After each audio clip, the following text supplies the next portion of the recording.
നമസ്കാരം, എല്ലാവർക്കും ചാനലിലേക്ക് സ്വാഗതം. എല്ലാവർക്കും എൻ്റെ വീഡിയോസ് പ്രയോജനപ്പെടുന്നുണ്ടെന്ന് വിചാരിക്കുന്നു.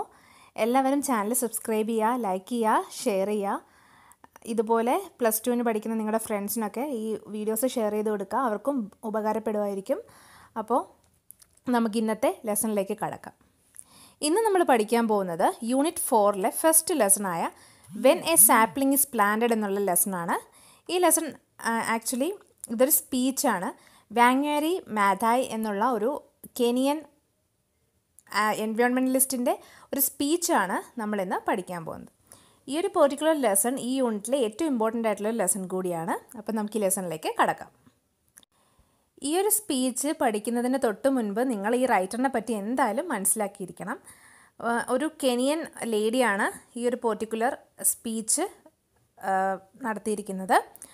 അപ്പം അവരാരാണെന്ന് നമുക്ക് നോക്കാം. Wangari Maathai is a Kenyan environmental and political activist. അപ്പോൾ കെനിയ സ്വദേശിയാണ്. കെനിയൻ എൻവയോൺമെൻറ്റൽ ആൻഡ് പൊളിറ്റിക്കൽ ആക്ടിവിസ്റ്റാണ്. അതായത് പ്രകൃതി സംരക്ഷക, അതുപോലെ തന്നെ പ്രകൃതിയുമായിട്ട് റിലേറ്റഡ് ആയിട്ടുള്ള കാര്യങ്ങളിലൊക്കെ ആക്റ്റീവായിട്ട് പാർട്ടിസിപ്പേറ്റ് ചെയ്യുന്ന ഒരു ആക്ടിവിസ്റ്റാണ് വാങ്യാരി മാതായ്. In 1970s, Maathai found the Green Belt Movement, an environmental non-governmental organization which focused on the planting of trees, environmental conservation and women's rights. അപ്പോൾ 1970s ഗ്രീൻ ബെൽറ്റ് മൂവ്മെൻ്റ് എന്നുള്ള ഒരു എൻവയോൺമെൻറ്റൽ NGO സ്റ്റാർട്ട് ചെയ്തു മാതായ്. അതുപോലെ അതിൻ്റെ ഏറ്റവും മെയിനായിട്ടുള്ള ലക്ഷ്യം എന്തായിരുന്നു എന്ന് വെച്ചാൽ മരങ്ങൾ നട്ടുപിടിപ്പിക്കുക, പ്രകൃതിയെ സംരക്ഷിക്കുക, അതുപോലെ സ്ത്രീകളുടെ അവകാശങ്ങൾ സംരക്ഷിക്കുക. അങ്ങനത്തെ കാര്യങ്ങളാണ് ശരിക്കും ആ ഒരു ഓർഗനൈസേഷൻ, ഗ്രീൻ ബെൽറ്റ് മൂവ്മെൻറ്റ് എന്നുള്ള ഓർഗനൈസേഷൻ ചെയ്തുകൊണ്ടിരുന്നത്. In 1986, she was awarded the Right Livelihood Award, and in 2004, she became the first African woman to receive the Nobel Prize for her contribution to sustainable development, democracy and peace. അതിനോടൊപ്പം തന്നെ 1986 അവർക്ക് right livelihood award എന്നുള്ള award കിട്ടി. അത് കഴിഞ്ഞ് 2004 അവർക്ക് Nobel prize കിട്ടി. അപ്പോൾ സമാധാനത്തിന് നൊബേൽ പ്രൈസാണ് കിട്ടിയത്. When a sapling is planted is Har Nobel prize acceptance speech at Oslo December 10, 2004. അപ്പം നിങ്ങൾക്ക് പഠിക്കാനുള്ള when a sapling is planted, ഒരു ചെടി നട്ടാൽ എന്നുള്ള ഈ ഒരു സ്പീച്ച് നൊബേൽ പ്രൈസ് അക്സെപ്റ്റ് ചെയ്യുന്ന സമയത്ത് അവർ നടത്തിയ സ്പീച്ചാണ്. അതായത് December 10, 2004 ഓസ്ലോയിൽ വെച്ച് നൊബേൽ പ്രൈസ് റിസീവ് ചെയ്യുന്ന സമയത്ത് അവർ നടത്തിയ സ്പീച്ചാണ് നിങ്ങൾക്ക് പഠിക്കാനുള്ളത്. അപ്പം നമുക്ക് സ്പീച്ചിലേക്ക് കടക്കാം. ഈ സ്പീച്ച് കുറച്ച് ലെങ്തി ആയിട്ടുള്ള സ്പീച്ചാണ്. അറ്റ് ദ സെയിം ടൈം ഇത് വളരെ ഇമ്പോർട്ടൻ്റ് ആയിട്ടുള്ളൊരു സ്പീച്ച് കൂടിയാണ്. അപ്പോൾ എപ്പോഴും ഒരു സ്പീച്ച് സ്റ്റാർട്ട് ചെയ്യുന്നതിന് മുൻപ് എപ്പോഴും നമ്മൾ ഓഡിയൻസിനെ ഒന്ന് വിഷ് ചെയ്യാറുണ്ട്. അപ്പം ഈ സ്പീച്ചിൽ വിഷ് ചെയ്തിരിക്കുന്നത് ഇങ്ങനെയാണ്: your majesties, your royal highness, honourable members of the Norwegian Nobel committee, excellencies, ladies and gentlemen. അപ്പം അവിടെ നൊബേൽ പ്രൈസിൻ്റെ ഡിസ്ട്രിബ്യൂഷനുമായിട്ട് ബന്ധപ്പെട്ട് വന്നിരിക്കുന്ന ഓഡിയൻസിനെയും ഡിഗ്നിറ്ററീസിനെയും വിഷ് ചെയ്തുകൊണ്ട് സ്പീച്ച് സ്റ്റാർട്ട് ചെയ്യുന്നു. As the first African woman to receive this prize, I accept it on the behalf of the people of Kenya and Africa, indeed the world. I am especially mindful of women and the girl child. അപ്പോൾ എന്താണ്, ആഫ്രിക്കയിലെ Nobel prize വാങ്ങിക്കുന്ന ആദ്യത്തെ സ്ത്രീ എന്നുള്ള രീതിയിൽ ഞാൻ ഈ നൊബേൽ പ്രൈസ് അക്സെപ്റ്റ് ചെയ്യുമ്പോൾ ഞാൻ ആർക്കൊക്കെ വേണ്ടിയിട്ടാണ്, കെനിയയിലെ ആൾക്കാർക്ക് മുഴുവനും അല്ലെങ്കിൽ ആഫ്രിക്കയിലെ ആൾക്കാർക്ക് മുഴുവനും ഈ ലോകത്തിന് മുഴുവനും ഡെഡിക്കേറ്റ് ചെയ്തുകൊണ്ടാണ് ഈ ഒരു പെർട്ടിക്കുലർ പ്രൈസ് വാങ്ങിക്കുന്നതെന്നാണ് പറയുന്നത്. And I hope it will encourage them to raise their voices and take more space for leadership. അതിനോടൊപ്പം ഞാൻ ഈ പ്രൈസ് ആരെയൊക്കെ ഓർത്തുകൊണ്ടാണ് വാങ്ങിക്കുന്നത്, എല്ലാ സ്ത്രീകളെയും, എല്ലാ ഗേൾ ചൈൽഡ് പെൺകുട്ടികളെയും ഓർത്തുകൊണ്ടാണ് ഈ ഒരു പർട്ടിക്കുലർ പ്രൈസ് ഞാൻ വാങ്ങിക്കുന്നത്. ഇതുവഴി അവർക്കൊരു എൻകറേജ്മെൻ്റ് ആവും എന്ന പ്രതീക്ഷയോടെയാണ് ഞാൻ ഈ ഒരു പ്രൈസ് വാങ്ങിക്കുന്നതെന്നാണ് അവർ പറയുന്നത്. ഞാൻ ഈ പ്രൈസ് വാങ്ങിക്കുന്നത് കണ്ട് പെൺകുട്ടികൾക്കും അതുപോലെ സ്ത്രീകൾക്കും ഒരു പ്രചോദനമാകും. അവരുടെ വോയിസ് റൈസ് ചെയ്യാനും അതുപോലെ ലീഡർഷിപ്പിൽ, നേതൃത്വത്തിൽ അവർക്കൊരു സ്പേസ് നേടിയെടുക്കുവാനും ഇതൊരു പ്രചോദനമാവുമെന്ന് ഞാൻ വിചാരിക്കുന്നുവെന്ന് വാങ്യാരി മാതായ് പറയാണ്. My inspiration comes from my childhood experiences and observations of nature in rural Kenya. ശരിക്കും ഈ ഒരു എൻവയോൺമെൻറ്റുമായിട്ട് ബന്ധപ്പെട്ടിട്ടുള്ള എൻ്റെ ഇൻസ്പിറേഷൻ വരുന്ന എപ്പോഴാണ്? എൻ്റെ ചൈൽഡ്ഹുഡ് എക്സ്പീരിയൻസിൽ നിന്നും, അതുപോലെ ഞാൻ കെനിയയിലുണ്ടായിരുന്ന സമയത്തെ റൂറൽ കെനിയയിൽ, അതായത് കെനിയയിലെ ഗ്രാമത്തിൽ പ്രകൃതിയെ ഒബ്സർവ് ചെയ്ത ആ സമയത്തുമൊക്കെയാണ് എനിക്ക് ശരിക്കും പ്രകൃതിയെ സംരക്ഷിക്കണമെന്നുള്ളൊരു എയിം മനസ്സിലേക്ക് വരുന്നത്.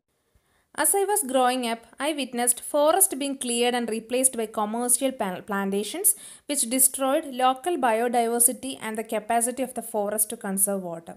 അപ്പോൾ ഞാൻ വളർന്നു വരുമ്പോൾ, ഞാൻ കുട്ടിയായിരുന്ന സമയത്ത് ഇങ്ങനെയുള്ള എക്സ്പീരിയൻസസ് എന്നെ വല്ലാതെ എന്നെ എൻവയോൺമെൻറ്റിനോട് അടുപ്പിച്ചിരുന്നു, പ്രകൃതിയോട് അടുപ്പിച്ചിരുന്നു. പക്ഷേ ഞാൻ വളർന്നു വരുമ്പോൾ ഞാൻ കണ്ടത് എന്താണ്? I witnessed forest being cleared, കാട് വെട്ടിത്തെളിക്കുന്നതും, അതുപോലെ കാട് വെട്ടിത്തെളിച്ചിട്ട് കൊമേഴ്സ്യൽ പ്ലാന്റേഷൻസ്, അതായത് പ്രൈവറ്റ് ഏജൻസീസ് വരുന്നു, അവിടെ പ്ലാന്റേഷൻസ്, അതായത് ഇങ്ങനെ കൃഷി കൊണ്ടുവരുന്നു.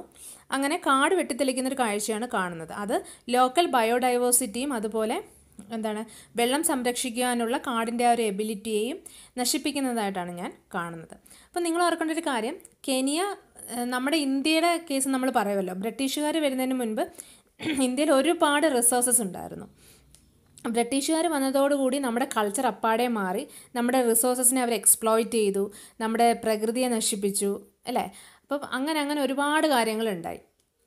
അതുപോലെയായിരുന്നു കെനിയയുടെ കേസും. കെനിയ എന്ന് പറയുന്നത് അറിയപ്പെടാതിരുന്ന സമയത്ത് അവിടെ വളരെ നല്ലൊരു എൻവയോൺമെൻറ്റ്, ഒരു ഗ്രീനറി അവിടെ ഉണ്ടായിരുന്നു. പക്ഷേ കാലം കഴിയുന്തോറും ഓരോ സഞ്ചാരികൾ വന്നത് എക്സ്പ്ലോർ ചെയ്തു, ആ സ്ഥലം അവർ നശിപ്പിക്കുവാനായിട്ട് തുടങ്ങി. ഓരോരുത്തരുടെ സ്വാർത്ഥ ലാഭങ്ങൾക്ക് വേണ്ടിയിട്ട് അവർ ആ ഒരു പ്ലേസ് നശിപ്പിക്കുവാനായിട്ട് തുടങ്ങിയെന്നാണ് പറയുന്നത്. And in 1977, when we started the Green Belt movement, I was partly responding to the needs identified by rural women, namely lack of firewood, clean drinking water, balanced diets, shelter and income.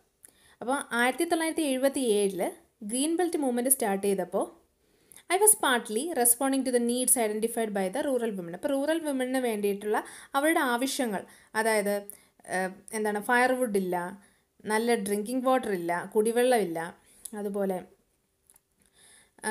അവർക്ക് balanced diet ഇല്ല, shelter ഇല്ല, income ഇല്ല, ഇങ്ങനെയുള്ള കാര്യങ്ങൾ focus ചെയ്തിരുന്നു. അപ്പം എന്തുകൊണ്ടാണ് വാങ്ങാരി മെത്തായി ഇങ്ങനെയുള്ള കാര്യങ്ങൾ, അതായത് വിറകില്ല, അതുപോലെ കുടിവെള്ളമില്ല, ബാലൻസ്ഡ് ഡയറ്റില്ല, സമീകൃത ആഹാരം, അങ്ങനെയുള്ള കാര്യങ്ങളൊന്നുമില്ല, ഇങ്ങനെയുള്ള കാര്യങ്ങൾ എന്തുകൊണ്ടാണ് സ്ത്രീകളുടെ മാത്രം ഇങ്ങനെയുള്ള കാര്യങ്ങൾ ഫോക്കസ് ചെയ്ത് എന്തുകൊണ്ടാണെന്നാണ് പറയുന്നത്. കാരണം through out Africa women are primary care takers. സ്ത്രീകളാണ് ആഫ്രിക്കയിൽ പ്രൈമറി കെയർ ടേക്കേഴ്സ്, അതായത് വീടിൻ്റെ കാര്യങ്ങൾ നോക്കുന്ന ഉത്തരവാദിത്തം സ്ത്രീകൾക്കാണ് ഉള്ളത്. Holding significant responsibility for tilling the land and feeding there family, അതായത് അവരുടെ വസ്തു കിളച്ചിട്ട് കൃഷി നടത്തുക, അതുപോലെ ഫാമിലിയെ ഫീഡ് ചെയ്യുക, ഇങ്ങനെയുള്ള ഉത്തരവാദിത്വം എല്ലാം സ്ത്രീകൾക്കാണ്. As a result they are often the first to become aware of environmental damage. അതുകൊണ്ട് തന്നെ അവരാണ് ഏറ്റവും ആദ്യം എൻവയോൺമെൻറ്റലിന് സംഭവിക്കുന്ന ഈ ഒരു ഡാമേജിനെ പറ്റി മനസ്സിലാക്കുന്നത്. As resources become scarce and they are incapable of sustaining there family. അപ്പോൾ എൻവയോൺമെൻറ്റിന്, പ്രകൃതിക്ക് നാശം സംഭവിക്കുന്നതോടുകൂടി കൃഷി നടക്കാതെയാവും. അങ്ങനെയുള്ള കാര്യങ്ങൾ വരുമ്പോൾ ഫാമിലിക്ക് കൊടുക്കേണ്ട റിസോഴ്സസ് കുറഞ്ഞു വരും. അങ്ങനെ അവർക്കൊരു ഫാമിലി നോക്കാൻ പറ്റാതെ ആവും. The women we worked with recounted that, unlike in the past, they were unable to meet their basic needs. This was due to the degradation of their immediate environment as well as introduction of commercial farming, which replaced the growing of household food crops. അപ്പോൾ the women we worked with recounted that, അപ്പം സ്ത്രീകൾ, ഈ ഒരു ഫൗണ്ടേഷനിൽ ഇവരോടൊപ്പം work ചെയ്യുന്ന സ്ത്രീകൾ, rural women മനസ്സിലാക്കിയൊരു കാര്യം എന്താണെന്ന് വെച്ചാൽ, പണ്ടത്തേതിനേക്കാളും ഇപ്പോൾ ആവശ്യങ്ങൾ, ബേസിക് നീഡ്സ് മീറ്റ് ചെയ്യാൻ സ്ത്രീകളിൽ നിന്ന് മനസ്സിലാക്കിയത് എന്താണെന്ന് വെച്ച് കഴിഞ്ഞാൽ, നേരത്തെ പാസ്റ്റിൽ ബേസിക് നീഡ്സ് മീറ്റ് ചെയ്യാൻ പറ്റുമായിരുന്നു, പക്ഷേ ഇപ്പോൾ ബേസിക് നീഡ്സ് മീറ്റ് ചെയ്യാൻ പറ്റുന്നില്ല. This was due to the degradation of their immediate environment as well as introduction of commercial farming which replace the growing of household food crops. എന്തുകൊണ്ടാണ് ഇങ്ങനെ സംഭവിച്ചതെന്ന് ചോദിച്ചാൽ, ഡീഗ്രഡേഷൻ ഓഫ് ഇമ്മീഡിയറ്റ് എൻവയോൺമെൻറ്റ്, അതായത് നമ്മുടെ പ്രകൃതി പെട്ടെന്ന് നശിച്ചു. അതുമാത്രമല്ല, പ്രകൃതി പെട്ടെന്ന് നശിപ്പിച്ചു. അതുമാത്രമല്ല, ഒരു കാര്യം കൂടി, കൊമേഴ്സ്യൽ ക്രോപ്സ് കൂടുതലും ഇൻട്രൊഡ്യൂസ് ചെയ്തു. കൊമേഴ്സ്യൽ ക്രോപ്സ് മീൻസ് പെട്ടെന്ന് ക്യാഷ് ഉണ്ടാക്കാൻ പറ്റുന്ന ക്രോപ്സ്. ക്യാഷ് ക്രോപ്സ് അല്ലെങ്കിൽ പ്രോഫിറ്റ് ക്രോപ്സ് എന്ന് പറയും. എക്സാമ്പിൾ പറഞ്ഞാൽ റബ്ബർ, അതുപോലെ കോട്ടൺ, ഷുഗർ കെയിൻ, ജ്യൂട്ട്, അങ്ങനെയുള്ള കുറേ പെട്ടെന്ന് കാശുണ്ടാക്കാൻ പറ്റുന്ന ഭക്ഷ്യ സാധനങ്ങൾക്കപ്പുറം പെട്ടെന്ന് കാശുണ്ടാക്കാൻ പറ്റുന്ന മറ്റ് വിളകൾ ഇൻട്രൊഡ്യൂസ് ചെയ്യാനായിട്ട് തുടങ്ങി. Which replace the growing of household food crops. അപ്പോൾ അത് ഹൗസ് ഹോൾഡ് ഫുഡ് ക്രോപ്സ് നമ്മുടെ ഭക്ഷണത്തിന് വേണ്ടിയിട്ട് നമ്മൾ കൾട്ടിവേറ്റ് ചെയ്യുന്നതിൽ നിന്ന് അത് കുറഞ്ഞിട്ട് ആൾക്കാരെ കൂടുതലും ഇങ്ങനത്തെ ക്യാഷ് ക്രോപ്സ് അല്ലെങ്കിൽ കൊമേഴ്സ്യൽ ക്രോപ്സിലേക്ക് മാറാനായിട്ട് തുടങ്ങി. ഇപ്പോൾ നമുക്ക് തന്നെ അറിയാം, നമ്മുടെ നാട്ടിൽ തെങ്ങും അതുപോലെ നെല്ലും ഒക്കെ ഉണ്ടായിരുന്നു ഒരു കാലത്ത്. പക്ഷേ ഇപ്പോൾ നോക്കുമ്പോൾ തെങ്ങും കൃഷിയും നെൽകൃഷിയും കാളിലും ഏറ്റവും കൂടുതൽ ആൾക്കാർ റബ്ബർ പോലുള്ള പെട്ടെന്ന് കാശുണ്ടാക്കാൻ പറ്റുന്ന കാര്യങ്ങളാണ് ചെയ്യുന്നത്. But international trade controlled the price of the exports from these small-scale farmers, and a reasonable and just income could not be guaranteed. അത് മാത്രമല്ല, ഇൻ്റർനാഷണൽ ട്രേഡ് എന്ത് ചെയ്യാൻ തുടങ്ങി? ഇങ്ങനത്തെ ചെറുകിട കർഷകരിൽ നിന്ന് അവർക്കുള്ള ഇൻകം റെസ്ട്രിക്റ്റ് ചെയ്യാനായിട്ട് തുടങ്ങി. അവർക്ക് ഇൻകം കുറച്ച് കൊടുക്കാനായിട്ട് തുടങ്ങി. അല്ലെങ്കിൽ ഇങ്ങനെയുള്ള കാർഷിക വിളകളുടെ വരുമാനം വളരെ കുറച്ച് മാത്രം അങ്ങനെയുള്ള കർഷകർക്ക് കിട്ടാനും തുടങ്ങി. I came to understand that when the environment is destroyed, plundered or mismanaged, we undermine the quality of our life and that of the future generations. അപ്പോൾ റൈറ്റർ പറയാണ്, എനിക്ക് മനസ്സിലായൊരു കാര്യം, എപ്പോൾ നമ്മൾ എൻവയോൺമെൻറ്റിനെ, പ്രകൃതിയെ നശിപ്പിക്കുന്നോ, പ്ലണ്ടേർഡ്, കൊള്ളയടിക്കുക എന്നാണ് മീനിങ്. അപ്പം കൊള്ളയടിക്കുന്നു, അതല്ലെങ്കിൽ മിസ്മാനേജ് ചെയ്യുന്നു, തെറ്റായ രീതിയിൽ യൂസ് ചെയ്യുന്നു, അപ്പോഴൊക്കെ നമ്മുടെ ജീവിതത്തിൻ്റെ ക്വാളിറ്റി താഴേക്ക് പോവും. അത് മാത്രമല്ല, അത് നമ്മളെ മാത്രമല്ല ബാധിക്കുന്നത്, നമ്മുടെ ഭാവി തലമുറയെ കൂടി അത് ബാധിക്കുമെന്നാണ് പറയുന്നത്. Tree planting became a natural choice to address some of the initial basic needs identified by women. Also, tree planting is simple, attainable and guarantees quick, successful results within a reasonable amount of time. This sustains interest and commitment. അപ്പം ഇതിന് ഒരു solution എന്നത് എന്താണ്? Tree planting ആണ്, മരം നട്ട് പിടിപ്പിക്കുക എന്നുള്ളതാണ്. അപ്പോൾ ആ മരം നട്ട് പിടിപ്പിക്കുന്നത് സ്ത്രീകളുടെ അടിസ്ഥാന പ്രശ്നങ്ങളെല്ലാം സോൾവ് ചെയ്യാനായിട്ട്, അതായത് അവർക്ക് ഒരു വരുമാനം, ഈ പ്രകൃതി റിലേറ്റഡ് ആയിട്ടുള്ള എല്ലാ പ്രശ്നങ്ങളും സോൾവ് ചെയ്യാനായിട്ട് സാധിക്കുമെന്നാണ് പറയുന്നത്. ആൻഡ് ഈ ട്രീ പ്ലാന്റിംഗ് എന്ന് പറയുന്നത് ശരിക്കും വളരെ സിമ്പിളാണ്, ആർക്ക് വേണമെങ്കിലും ചെയ്യാൻ പറ്റുന്നതാണ്, പെട്ടെന്ന് റിസൾട്ട് കിട്ടുന്നതുമാണ്. അപ്പം നമ്മൾ മരം നട്ട് പിടിപ്പിച്ച് കഴിഞ്ഞാൽ നമ്മുടെ പ്രകൃതിയിൽ ഉണ്ടാകുന്ന ഒരുവിധം പ്രശ്നങ്ങൾ സോൾവ് ആവുകയും ചെയ്യും. അപ്പം ഈ ആഫ്രിക്കയിലെ സ്ത്രീകളാണ് തങ്ങളുടെ കുടുംബം നോക്കുന്നത്. അപ്പോൾ അവർക്ക് കൃഷി ചെയ്യാനുള്ള അവസ്ഥ, കൃഷിയിൽ വിജയിക്കാതെയായി, അത് എൻവയോൺമെൻറ്റിന് കുഴപ്പം വന്നതുകൊണ്ടാണ്. അപ്പം മരങ്ങൾ നട്ടുപിടിപ്പിച്ച് കഴിഞ്ഞാൽ ഇതിനൊരു സൊല്യൂഷൻ ആവുമെന്ന് ഈ ഒരു ഫൗണ്ടേഷന് തോന്നി. This sustains interest and commitment. Together, we have planted over 30 million trees that provide fuel, food, shelter and income to support our children's education and household needs. അങ്ങനെ അവരെല്ലാവരും കൂടി എന്ത് ചെയ്തു എന്നാണ് പറയുന്നത്? 30 മില്യൺ ട്രീസ് നടാൻ തുടങ്ങി. ആ മരങ്ങളെ എന്തിനൊക്കെ യൂസ് ചെയ്യാൻ പറ്റുമായിരുന്നു? ഫ്യൂവലിന് വേണ്ടിയിട്ട്, അതായത് വിറകിന് വേണ്ടി യൂസ് ചെയ്യാൻ പറ്റും, അതുപോലെ ആഹാരത്തിന് വേണ്ടി യൂസ് ചെയ്യാൻ പറ്റും, ഷെൽട്ടർ, ഇൻകം, വരുമാനം, അതുപോലെ ഷെൽട്ടറിന് വേണ്ടി യൂസ് ചെയ്യാൻ പറ്റും. അതുവഴി കുട്ടികളുടെ എഡ്യൂക്കേഷൻ ഒരു സപ്പോർട്ട് കൊടുക്കാനും അതുപോലെ വീട്ടുകാര്യങ്ങൾ നോക്കാനും ഒക്കെ സാധിക്കും. The activity also creates employment and improve soil and watershed. ഈ ആക്ടിവിറ്റി, മരം നടുക എന്നൊരു ആക്ടിവിറ്റി തൊഴിലും കൊണ്ടുവന്നു, അതിനോടൊപ്പം മണ്ണിനെ സംരക്ഷിക്കുന്നു, മണ്ണിൻ്റെ ക്വാളിറ്റി വർദ്ധിപ്പിക്കാൻ തുടങ്ങി, അതുപോലെ വാട്ടർ ഷെഡ്സിൻ്റെ മണ്ണിൻ്റെയൊക്കെ ക്വാളിറ്റി വർദ്ധിപ്പിക്കാനായിട്ടും തുടങ്ങി. Initially, the work was difficult because they were unaware that a degraded environment leads to a scramble for scarce resources and may culminate in poverty and even conflict. They were also unaware of the injustice of international economic arrangements. Later, they became aware of the widespread destruction of the ecosystems and especially through deforestation, climatic instability and contamination of the soil and waters all contributed to the excruciating poverty and subsequent riots. അപ്പോൾ ആദ്യം ഇവർക്ക് ഈ ഒരു programme കൊണ്ടുവരണം എന്നുള്ളത് അത്രയും possible ആയിരുന്നില്ല, കാരണം ആൾക്കാർക്ക് ശരിക്കും ഇതിനെ പറ്റിയിട്ടൊരു അവയർനെസ് ഉണ്ടായിരുന്നില്ല. അപ്പോൾ ഇവരെന്ത് ചെയ്തു എന്നാണ് പറയുന്നത്? ഈ വർക്ക് ഭയങ്കര ഡിഫിക്കൽട്ടായിരുന്നു, കാരണം ആൾക്കാർക്ക് അറിയത്തില്ല എൻവയോൺമെൻറ്റ് നശിക്കുന്നതിന് കാരണം, എൻവയോൺമെൻറ്റ് നശിക്കുന്നത് മൂലം നമുക്ക് റിസോഴ്സസ് കുറയുമെന്നും അല്ലെങ്കിൽ ദാരിദ്ര്യം ഉണ്ടാവുമെന്നും അവസാനം അത് വലിയ കോൺഫ്ലിക്റ്റിൽ കലാശിക്കുമെന്നും ഒന്നും ആർക്കും അറിയില്ല. അതുമാത്രമല്ല ഇൻ്റർനാഷണൽ ലെവലിലുള്ള എക്കണോമിക് അറേഞ്ച്മെൻറ്റ്സിനെ പറ്റിയിട്ടും ഒന്നും ആൾക്കാർക്ക് അറിയത്തില്ല. കാരണം കെനിയ പോലുള്ള ഒരു വളരെ ഗ്രാമപ്രദേശത്ത് ജീവിക്കുന്ന ആൾക്കാരാണ് അവർ. അപ്പോൾ അവർക്ക് അതൊന്നും അറിയത്തില്ല. അതുകൊണ്ട് തന്നെ ഇതെല്ലാം കാരണം അവസാനം പ്രകൃതിയെ നശിച്ചു പോകുമെന്നും വനങ്ങളില്ലാതാവുമെന്നും നമ്മുടെ ക്ലൈമറ്റ് അതിൻ്റെ ഇൻസ്റ്റെബിലിറ്റി ഉണ്ടാവുമെന്നും അല്ലെങ്കിൽ സോയിൽ എല്ലാം ചീത്തയായി പോകുമെന്നും അങ്ങനത്തെ കാര്യങ്ങളും ഒക്കെ അവസാനം പ്രോവർട്ടിയിലും അതുപോലെ തന്നെ കലഹങ്ങളിലും അല്ലെങ്കിൽ ലഹളകളിലും കലാശിക്കും. അപ്പം ഇങ്ങനെയുള്ള കാര്യങ്ങളാണ് ആദ്യം ആൾക്കാരിലേക്ക് എത്തിച്ചു കൊടുക്കേണ്ടത്, അവർക്ക് മനസ്സിലാക്കി കൊടുക്കേണ്ടത് ഇങ്ങനെയുള്ള കാര്യങ്ങളായിരുന്നു.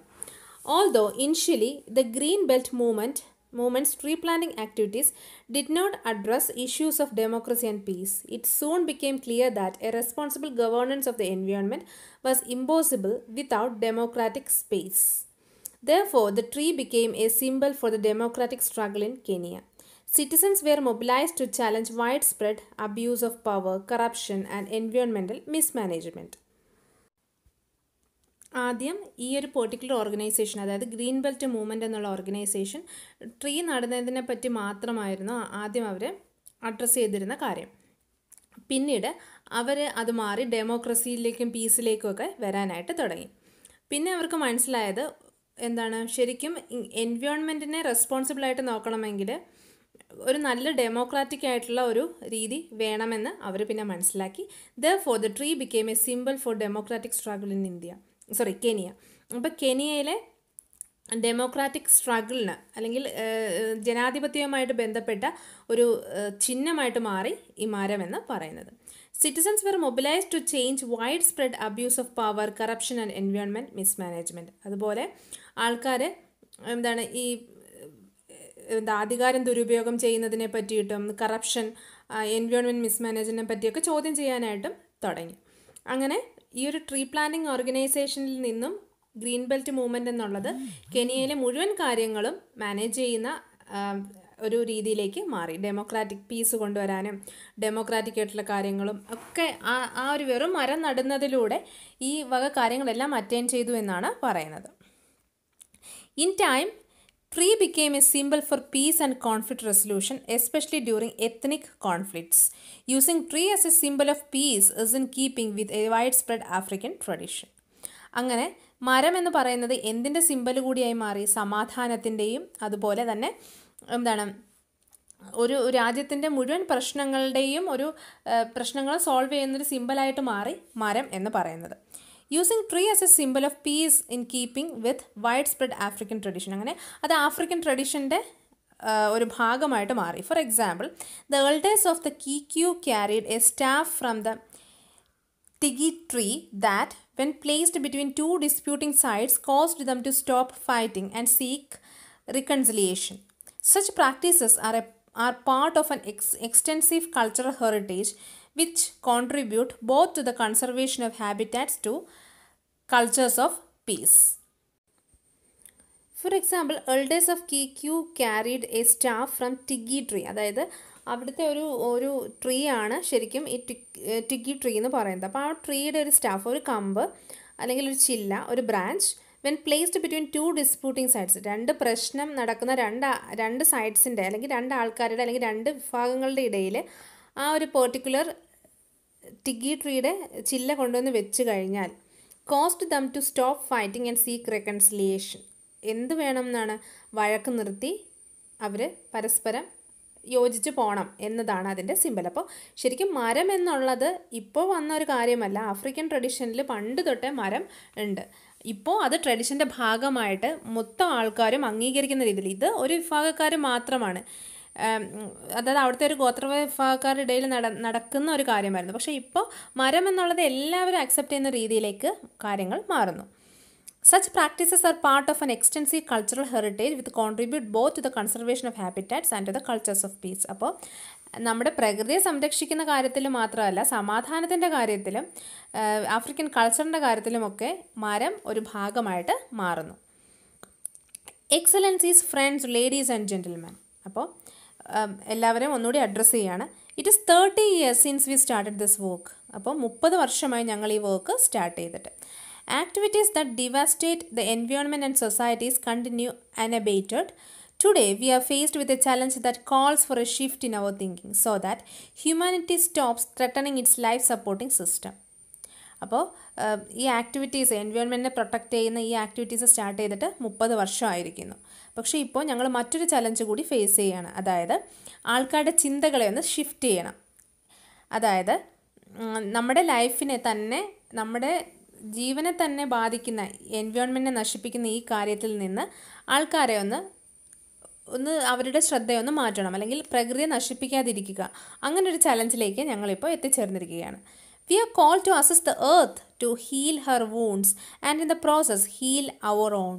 Indeed, to embrace the whole of the creation, all its diversity, beauty and wonder. അപ്പം മുറിവേറ്റ ഭൂമിയുടെ മുറിവുകൾ, അതായത് ഡീഫോറസ്റ്റേഷൻ വഴിയുമൊക്കെ പ്രകൃതി ഒരു നാശത്തിൻ്റെ പാതയിലാണ്. അപ്പം ആ മുറിവുകൾ ഒന്ന് ഉണക്കണം. അത് മാത്രമല്ല, ഈ ലോകത്തിൻ്റെ മുഴുവൻ ഭംഗിയും അതുപോലെ ആ ഒത്തൊരുമയും ആ ഒരു എല്ലാ കാര്യങ്ങളും ബാലൻസിൽ ആക്കണം. This will happen only if we see the need to revive our sense of belonging to a larger family of life with which we have shared our evolutionary process.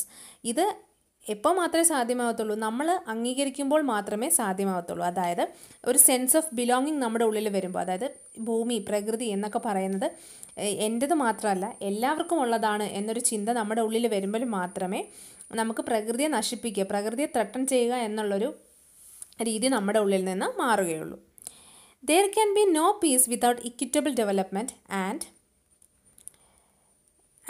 there can be no development without sustainable management of the environment in a democratic and peaceful space. This shift is an idea whose time has come. അപ്പോൾ there can be no peace. സമാധാനം എന്നുള്ള ഒന്ന് ഉണ്ടാവില്ല. എന്തുകൊണ്ടുണ്ടാവില്ല?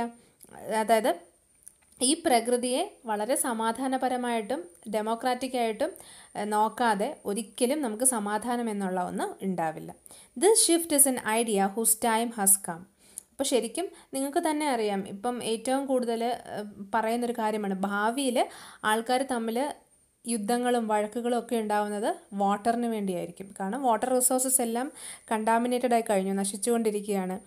കാരണം പ്രോപ്പറായിട്ട് മഴ കിട്ടുന്നില്ല, ആൾക്കാർ വേസ്റ്റ് കൊണ്ടുവന്ന് നമ്മുടെ വാട്ടർ റിസോഴ്സസിൽ ഡംപ് ചെയ്യുന്നു, അങ്ങനെയുള്ള കുറേ പ്രശ്നങ്ങൾ പറയുന്നുണ്ട്. അപ്പോൾ ശരിക്കും സമാധാനം എന്നുള്ളത് സാധ്യമാകണമെങ്കിൽ എന്ത് വേണം എന്നാണ് പറയുന്നത്?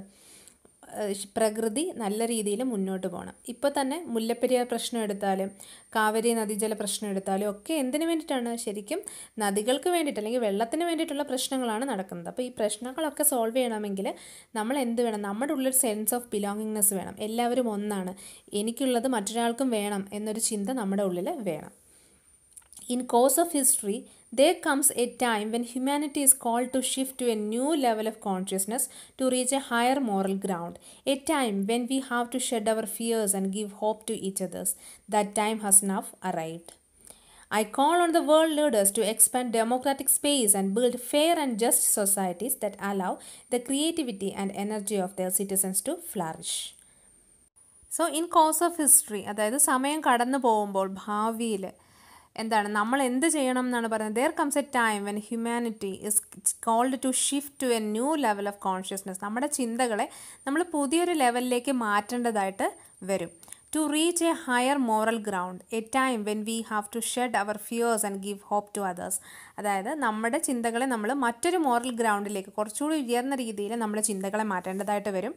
അതുപോലെ നമ്മുടെ പേടികൾ മാറ്റി വെച്ചുകൊണ്ട് മറ്റുള്ളവർക്ക് പ്രതീക്ഷ നൽകേണ്ടതായിട്ട് വരും. അപ്പം ആ ഒരു സമയം വന്നെത്തിയിരിക്കുകയാണ്.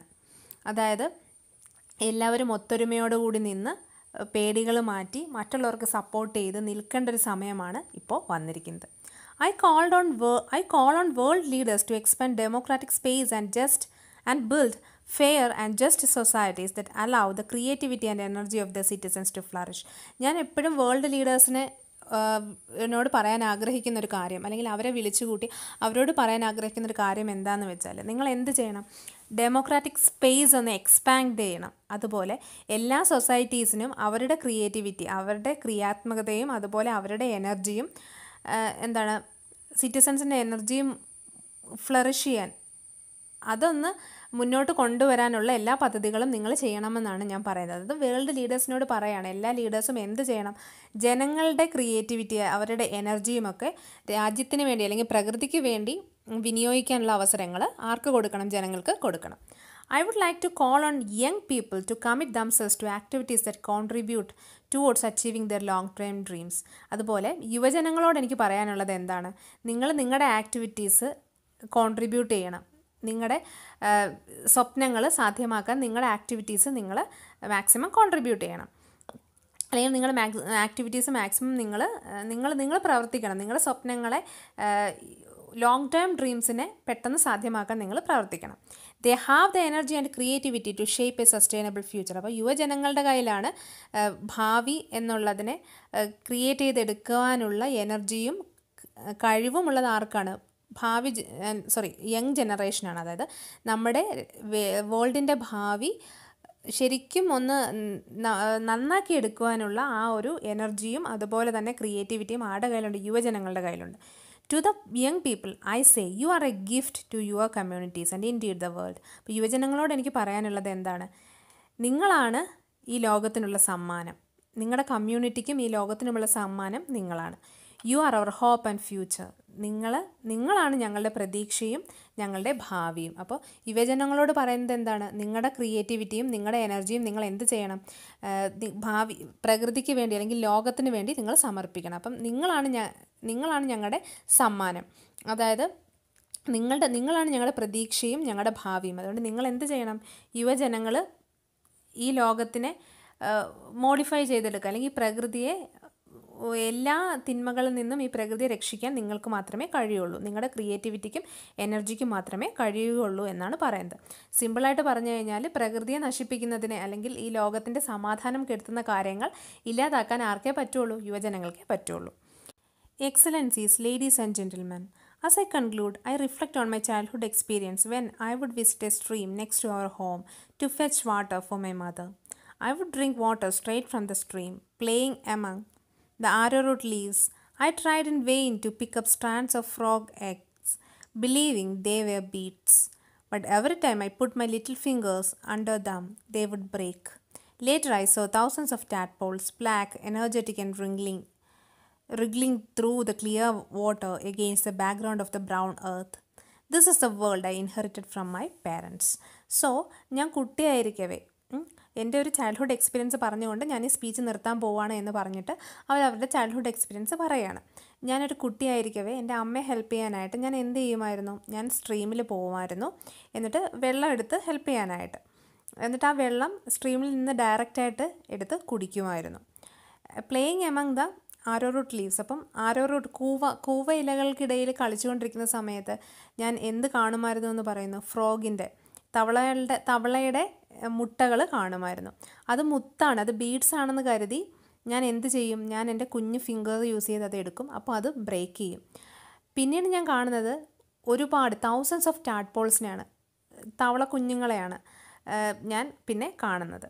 Black, energetic, wriggling through the clear water. അപ്പോൾ ആ വാട്ടറിലൂടെ അങ്ങോട്ടും ഇങ്ങോട്ടും ഓടി നടക്കുന്ന തവള കുഞ്ഞുങ്ങളെയാണ് ഞാൻ കാണുന്നത്. അപ്പം ഇതാണ് എനിക്ക് എൻ്റെ പേരൻസ് തന്ന ഭൂമി. എൻ്റെ പേരൻസ് ഇൻഹെറിറ്റ് ചെയ്ത് തന്ന ആ ഒരു ഭൂമി ഇതാണ്. Today, over 50 years later, the stream has dried up. Women walk long distances for water, which is not always clean, and children will never know what they have lost. അപ്പോൾ 50 വർഷങ്ങൾക്ക് ശേഷം ഇപ്പോൾ സ്ട്രീംസ് എല്ലാം ഡ്രൈഡ് അപ്പായി. സ്ത്രീകൾ ഒരുപാട് ദൂരം നടക്കേണ്ടതായിട്ട് വരുന്നു വെള്ളം എടുക്കാൻ വേണ്ടിയിട്ട്.